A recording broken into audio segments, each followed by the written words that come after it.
Queridos e queridas, amigos e amigas, voltamos para mais um bloco no que pertine à relação de trabalho do avulso não portuário, tá? Vimos que o avulso se subdivide em avulso portuário e avulso não portuário. Vimos que o avulso é uma relação de trabalho, outra relação de trabalho do trabalhador avulso, é uma relação de trabalho onde não estamos diante de uma relação de emprego. Malgrado a Constituição tenha equiparado no que pertine a direitos o trabalhador avulso e o empregado avulso não é empregado. Vimos que o empregado, ele presta o seu labor a uma única fonte pagadora, a uma única fonte tomadora de seu serviço, a relação linear, eu e o meu empregador. Ao passo que o trabalhador avulso, ele tem alguém que vai fazer uma intermediação entre ele e uma multiplicidade de tomadores de serviço e uma multiplicidade de fontes pagadoras. Quando esse intermediário é o sindicato da categoria profissional, estamos diante do trabalhador avulso não portuário, porque ele vai estar trabalhando com a movimentação de mercadorias em geral. Quando esse intermediário for o órgão gestor de mão de obra, nós estaremos trabalhando com avulso portuário, que vai ser regido por outra lei específica. O que nós não podemos nos olvidar é que esse sindicato intermediador, ele trabalhará, ele atuará nessa intermediação entre o trabalhador avulso e os seus múltiplos tomadores de serviço, seus múltiplos pagadores, mediante o que está regulado em acordo coletivo de trabalho ou em convenção coletiva de trabalho. Aí esses foram os primeiros aspectos, resumidamente, que nós observamos no primeiro bloco, no que pertine a esta importante disciplina. Agora damos continuidade para trabalhar o artigo 5º e os demais artigos desta importante lei, a Lei 12.023 de 2009, que regula o trabalhador avulso não portuário. Olha para a tela, olha para cá. São deveres do sindicato intermediador. Então esse sindicato que fica aqui, ó, tá aqui o trabalhador avulso.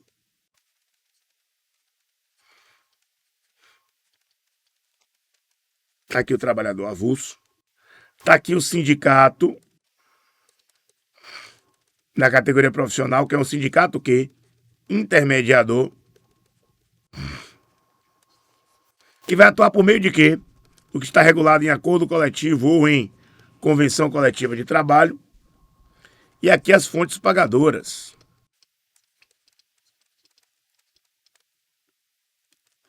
Aqui as fontes pagadoras. Vamos para cá. Desculpem. Fontes pagadoras barra múltiplos. Não esqueçam disso. Múltiplos tomadores de serviço. Esse é o critério essencial para você diferenciar avulso de empregado.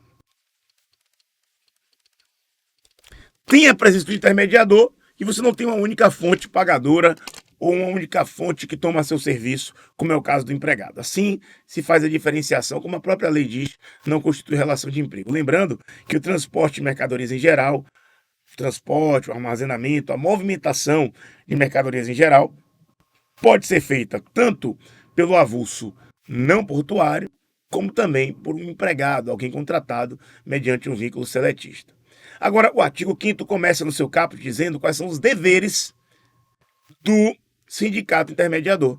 Deveres do sindicato intermediador. Inciso 1, primeiro dever, divulgar amplamente as escalas de trabalho dos avulsos com observância do rodízio entre os trabalhadores, que podem ter vários avulsos. Todos precisarão trabalhar. Então você tem que fazer o rodízio entre os trabalhadores. Lembrando que essa questão aqui das escalas de trabalho já foi apontada, ó, no que pertine à escala, no artigo 4º. Olha o que o artigo 4º diz.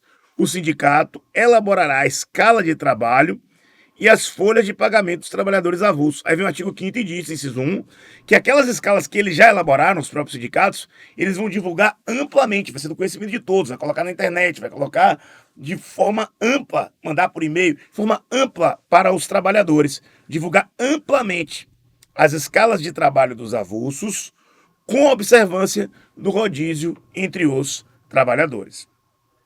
O inciso 2 vai dizer o seguinte, que é dever do sindicato intermediador propiciar equilíbrio, ó para cá, na distribuição das equipes e funções. Equilíbrio na distribuição das equipes e funções.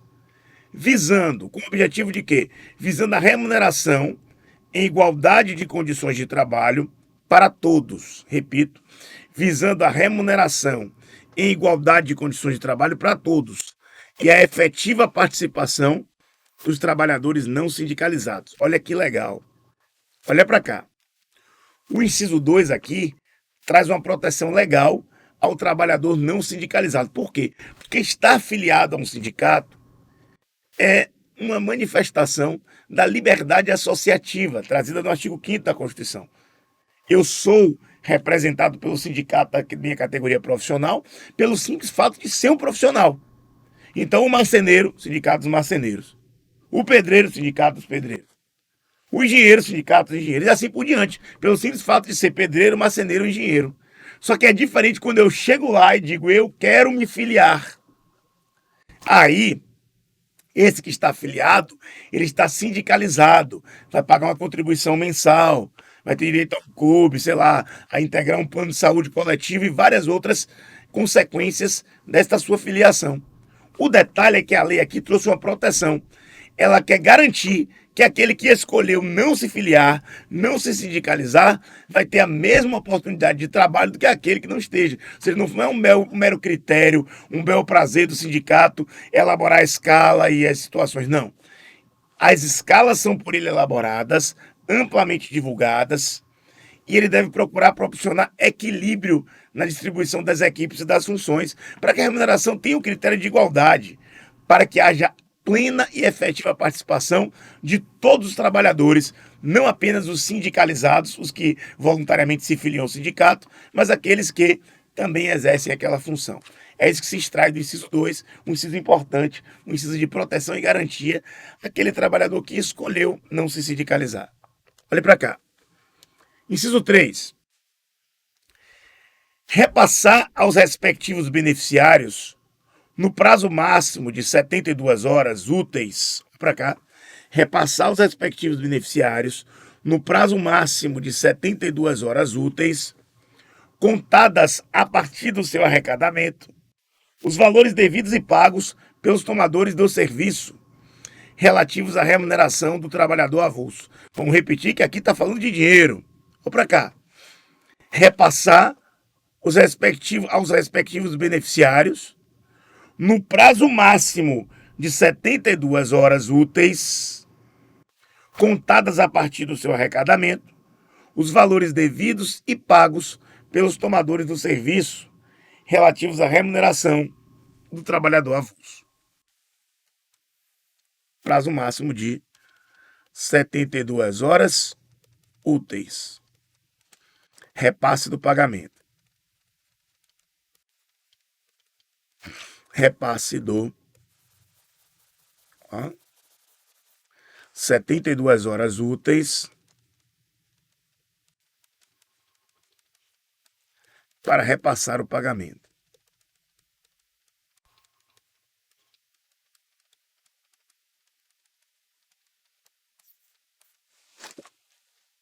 Inciso 4.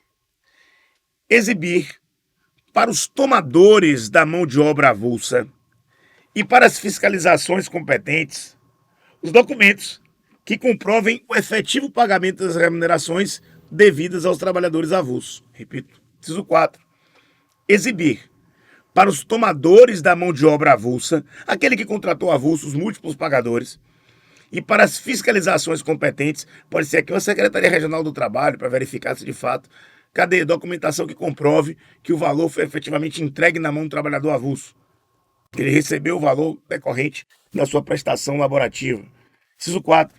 Exibir para os tomadores da mão de obra avulsa e para as fiscalizações competentes os documentos que comprovam efetivo pagamento das remunerações devidas aos trabalhadores avulsos. Então vamos lá. Existe o momento de arrecadação. A partir do momento que recebeu o dinheiro, tem 72 horas úteis para fazer um repasse para o trabalhador avulso. e aqueles que realizaram os pagamentos para os trabalhadores avulsos, ou seja, esses múltiplos tomadores de serviços. E os órgãos de fiscalização, por exemplo, a Secretaria do Trabalho ou qualquer órgão de fiscalização estatal, eles podem pedir a esse sindicato, que é o sindicato intermediador, que apresente o documento que comprova esse repasse. Cadê aí o documento? Não está aqui o Pix, está aqui a comprovante, está aqui essa transferência bancária feita para o trabalhador avulso Bruno Marbach. É uma maravilha, tudo bem. Quero ver a documentação. Isso pode ser exigido tanto pelos pagadores, ou seja, aqueles que foram os tomadores de serviços que realizaram o pagamento, como também pelos órgãos de controle e fiscalização. É isso que nos ensina o inciso 4 aqui do artigo 5º, que disciplina os deveres do sindicato intermediador. Inciso 5, olhe para cá.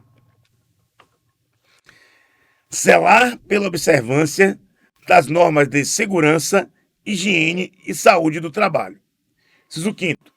Zelar pela observância das normas de segurança, higiene e saúde do trabalho. Gente, manter o meio ambiente de trabalho equilibrado é um dever jurídico do empregador, quando nós analisamos a relação jurídica de emprego. Mas aqui não tem empregador, aqui existem múltiplos tomadores de serviço, que tem um intermediário entre eles e aquele trabalhador que presta serviço, que é o avulso. Quem é esse intermediário? Esse sindicato intermediador aqui. Esse sindicato da categoria profissional. É ele, este sindicato, que, no que tange a relação de trabalho do avulso, vai zelar pela observância das normas de segurança, higiene e saúde no trabalho. É claro que o tomador de serviço, ele também tem que fazer isso, óbvio. Mas o sindicato vai zelar por isso, o sindicato vai fiscalizar isso, o sindicato vai observar todos esses aspectos de segurança, higiene e saúde no trabalho, que isso aqui é dignidade da pessoa humana, que isso aqui é meio ambiente de trabalho equilibrado. Isso aqui é uma manifestação da ideia de meio ambiente trazida pela Constituição Federal. Inciso 5 aqui do artigo 5º é um inciso muito importante. Olha para cá. Ainda nesse diapasão, no que pertence aos deveres do sindicato intermediador, ainda nesta linha, o inciso 6 fala assim, ó. É dever do sindicato intermediador, à luz do inciso 6, firmar acordo ou convenção coletiva de trabalho para normatização das condições de trabalho. A gente está dizendo isso aqui tem um tempo. A maneira, a forma, o modo essencial através do qual o sindicato intermediador, esse sindicato da categoria profissional vai atuar, é mediante aquilo que se normatiza em acordo coletivo, empresa, sindicato, empresa ou grupo de empresas, ou em convenção coletiva de trabalho, sindicato da categoria profissional e sindicato da categoria econômica. Vejam, o acordo ou a convenção deve ser firmado e ele vai normatizar essas relações de trabalho. Parágrafo 1º. Olha para cá. Em caso de descumprimento do disposto no inciso 3 desse artigo, serão responsáveis pessoal e solidariamente os dirigentes da entidade sindical. Ou seja, o dirigente sindical vai responder pessoalmente, ou seja, em seu próprio nome, e solidariamente com o sindicato, ou seja, responsabilidade passiva solidária, cada um dos devedores solidários responde como se devesse a dívida toda, a dívida pode ser cobrada no todo ou em parte, na hipótese de cumprimento do inciso 3. O que diz o inciso 3? Na ideia de repasse dos valores. Então, se olhe para cá, existiu o pagamento, a arrecadação, tem que repassar em 72 horas úteis para o empregado, ou melhor, desculpem, para o trabalhador avulso Bruno Marbach. Se esse repasse não aconteceu, quem responde? Quem responde é o sindicato e solidariamente os dirigentes sindicais. Não pode ficar com dinheiro na mão, receber o valor da arrecadação pelo que o trabalhador avulso trabalhou, tem um prazo de 72 horas úteis para repassar. E se não repassou, se atrasou, quem responde por isso? O sindicato e solidariamente os dirigentes sindicais. É isso que a gente observa aqui no parágrafo 1º. Repetimos, em caso de descumprimento do inciso 3 desse artigo, serão responsáveis pessoal e solidariamente os dirigentes da entidade sindical. Parágrafo 2º diz assim: a identidade de cadastro para a escalação não será a carteira do sindicato e não assumirá nenhuma outra forma que possa dar ensejo à distinção entre trabalhadores sindicalizados e não sindicalizados para efeito de acesso ao trabalho. Para quê, gente? Para impedir que os dirigentes sindicais, vamos falar logo em português claro, cristalino, priorize aqueles que são filiados, aqueles que se sindicalizam, aqueles que pagam contribuição mensal. Não pode ter distinção na formação da escala, na estruturação das equipes. Você tem que observar todos os trabalhadores, quer sejam sindicalizados, quer não. Não pode existir nenhum tipo de distinção e a identidade de cadastro não vai ser identidade sindical. Que aí você saberia, esse aqui é sindicalizado, vou priorizar, ele vai trabalhar mais. Não, não pode ser feito assim. Todos têm que trabalhar, receber de maneira equânime, de maneira equilibrada, quer sejam sindicalizados, quer optem por não ser sindicalizados. É isso que se extrai do parágrafo 2º, uma busca de isonomia material entre aquele que escolheu ser sindicalizado ou não. Artigo 6º da lei. A gente viu primeiro os deveres dos sindicatos intermediadores. Agora observaremos os deveres do tomador de serviço. Aquele que vai contratar o serviço do avulso. Aquele que vai usufruir do serviço do trabalhador avulso. Quais são os seus deveres? Inciso 1. Pagar ao sindicato os valores devidos pelos serviços prestados ou dias trabalhados, acrescidos dos percentuais relativos a repouso remunerado, 13º salário e férias acrescidas de 1/3, para viabilizar o pagamento do trabalhador avulso, bem como os percentuais referentes aos adicionais extraordinários e noturnos. Resumo isso aí, Bruno. Resumo. O tomador de serviço vai realizar o pagamento para o sindicato, ele não paga diretamente ao avulso. Ele vai pagar ao sindicato os valores destinados pelo serviço, ou seja, o que seria o salário, que seria a hora trabalhada, mas não apenas isso. Nós já citamos múltiplas vezes aqui. O trabalhador avulso não é empregado, mas no que pertence aos direitos constitucionais trabalhistas, ele está equiparado ao empregado. Então, tudo que deveria ser pago ao empregado, como horas extras, adicional noturno, férias mais 1/3, tudo vai ser pago ao trabalhador avulso proporcionalmente dentro daquele serviço, daquela quantidade de serviço que esse trabalhador avulso efetivamente prestou. Tudo bem? Esse é o inciso 1 do artigo 6º da lei. Olha para cá. Inciso 2. Efetuar o pagamento a que se refere o inciso 1 no prazo máximo de quanto tempo? Já vimos, 72 horas úteis, contadas a partir do encerramento do trabalho requisitado. Efetuar o pagamento a que se refere o inciso 1 no prazo máximo de 72 horas úteis, contadas a partir do encerramento do trabalho requisitado. Então vamos lá, João terminou o trabalho agora. Que horas são? Aqui são 20 para as 13 horas. Esse é o momento que ele encerrou a atividade. A partir de agora eu tenho 72 horas úteis para realizar o pagamento. Quando eu paguei, nasce para o sindicato intermediador o prazo de 72 horas úteis para fazer o quê? O repasse. Então são 72 horas aqui. Ele terminou o serviço, eu tenho 72 horas úteis para pagar.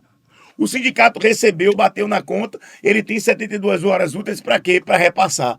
Se ele não repassar, quem responde? O próprio sindicato solidariamente e os dirigentes com os dirigentes sindicais. Tudo bem? Inciso 3. Ainda falando dos deveres dos tomadores de serviço. Inciso 3 diz assim: recolher os valores devidos ao Fundo de Garantia de Tempo de Serviço, acrescidos dos percentuais relativos ao 13º salário, férias, encargos fiscais, sociais e previdenciários, observado o prazo legal. Recolher os valores devidos ao Fundo de Garantia de Tempo de Serviço, acrescidos os percentuais relativos ao 13º salário, férias, encargos fiscais, sociais e previdenciários, observando o prazo legal. Minha gente,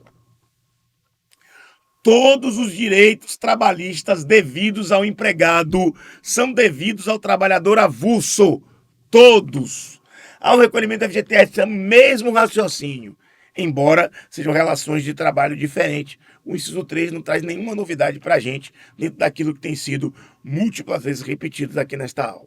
Tudo bem? Vamos agora nos debruçar sobre o artigo 7º da lei. Está acabando, segure um pouquinho, já estamos conseguindo. Vamos lá. Artigo 7º. A liberação das parcelas referentes ao 13º salário e às férias, depositados nas contas individuais vinculadas, e o recolhimento do FGTS e dos encargos fiscais e previdenciários serão efetuados conforme regulamentação do Poder Executivo. A liberação das parcelas referentes ao 13º e às férias, depositadas nas contas individuais vinculadas, e o recolhimento do FGTS e dos encargos fiscais e previdenciários serão efetuados conforme regulamentação do Poder Executivo. Também aqui não traz uma novidade maior, apenas está nos explicando que essa remuneração, essa liberação de parcelas, que é liberação de férias ou de 13º, que está depositado nas contas individuais do FGTS, bem como encargos, etc., vão ser efetuados conforme o que regule o Poder Executivo, ou seja, o que discrimine o Poder Executivo sobre tanto. Artigo 8º. As empresas tomadoras de trabalho avulso respondem, ó para cá, solidariamente pela efetiva remuneração do trabalho contratado e são responsáveis pelo recolhimento dos encargos fiscais e sociais, bem como das contribuições ou de outras importâncias devidas à Seguridade Social, no limite do uso que fizerem do trabalho avulso intermediado pelo sindicato. Veja, aqui ele diz que as empresas que contratam o trabalho avulso, para cá, respondem solidariamente pela efetiva remuneração. Se eu pago e o sindicato intermediador não repassa, o empregado vai cobrar, o sindicato não me repassou, cadê meu dinheiro? Ele pode cobrar de mim, porque a lei diz que ele responde solidariamente no artigo 8º. Tá bom? É isso que o artigo 8º nos ensina. E ele também vai recolher todas as contribuições sociais devidas pelo trabalhador avulso. Todos os encargos previdenciários e todos os encargos devidos à Seguridade Social. Artigo 9º. As empresas tomadoras do trabalho avulso são responsáveis pelo fornecimento dos equipamentos de proteção individual, fornecimento de EPI, e por zelar pelo cumprimento das normas de segurança do trabalho. Veja, nós já vimos que zelar pelos cumprimentos da norma de segurança no trabalho é também dever do sindicato intermediador. Zelar pela observância da norma de segurança, higiene e saúde do trabalho. E aqui, quando a gente vai ver deveres do tomador de serviço, ele vai dizer que as empresas tomadoras de serviço são responsáveis por fornecer EPI e por zelar pelo cumprimento das normas de segurança no trabalho. É a forma como o sistema jurídico aplicou o artigo 9º. Olha para cá. Quem que vai zelar pela saúde, segurança e higiene do trabalho? Tanto o sindicato intermediador como os tomadores de serviço. Quem que vai fornecer equipamento de proteção individual? A empresa tomadora de serviço. Mas todos devem estar preocupados a todo momento com as normas de saúde, segurança e higiene do trabalho, conforme é a base da Constituição, uma solidariedade no que pertine à proteção da dignidade da pessoa humana e do meio ambiente. Solidariedade aqui, obviamente, não tomada no critério jurídico, em que todos respondem pela dívida toda lá do Código Civil, mas solidariedade como um ato de inclusão, de diálogo, de interação para buscar a rigidez física e mental, a melhor saúde do ser humano. Artigo 10º. Diz assim: a inobservância dos deveres estipulados nos artigos 5º e 6º sujeitam respectivos infratores a multa administrativa no valor de R$ 500 por trabalhador avulso prejudicado. Multa administrativa no valor de R$ 500 por trabalhador avulso prejudicado. E se foram 10 vezes 500. Se foram 100 vezes 500. Ele está dizendo aqui da importância dos deveres do artigo 5º e 6º. Olha o que diz o artigo 5º e 6º.